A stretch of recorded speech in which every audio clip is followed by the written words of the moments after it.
Hi, I'm Todd Croton, and I am a supply quality engineer at an automotive supplier.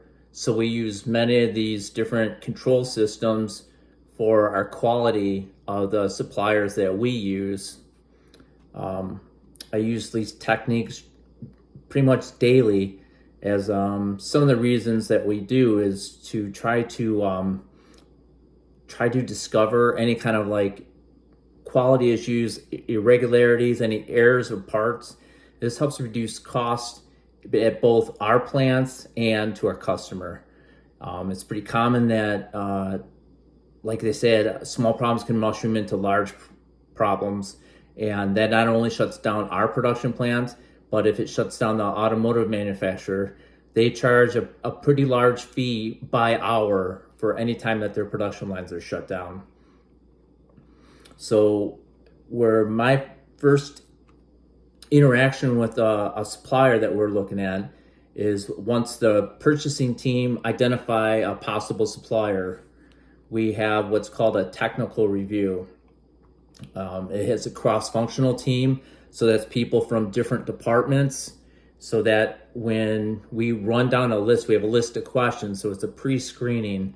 We have a list of questions to make sure that this customer is pretty much on board with what we're looking to have done and can they provide the services that we're looking for. So we go through all the questions, and if they're approved, if we think they're okay, the next thing we do is schedule a supplier audit. We have our quality team go to their location, and there's a form that you have to go through and check, make sure everything is in place. I personally cannot do the audits yet, as you need to be certified. I can attend, point out things, whatever, but you have to have a certification, and I don't have that yet.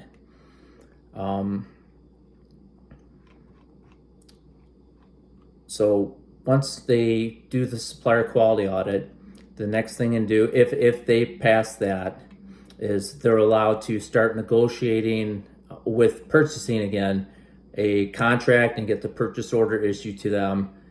And while that step's going on, I start doing something called a risk assessment. And what that is I have another list to make sure that they can meet these where it's not a risk to our company. It's graded. There's a number evaluation given to each 0 through 10 to each different question, as such as like logistics. How many plants are they supplying for us? The more plants, it's a higher risk. Are they subcontracting any of the work out to anybody? That's another risk, as we also need to evaluate the sub-supplier to make sure there's not going to be any issues with that. Once we add up all those numbers, going through the list, add up all the numbers, there's a minimum number that we have in place. And as long as they meet that or pretty close, we'll consider them a low risk. And then they're, again, moving on to the next part of the process. That would be the PPAP. What it is, PPAP is it's a package of documents, a control plan again, that we use, which stands for production part approval process. And there's actually like 18 steps to this. So there's a lot of documentation, and actually one of the things we look at in theirs is for their control plan. We want to make sure that they have processes in place so that all their parts conform to the goals that we need, our performance and everything. There's such things as run at rate.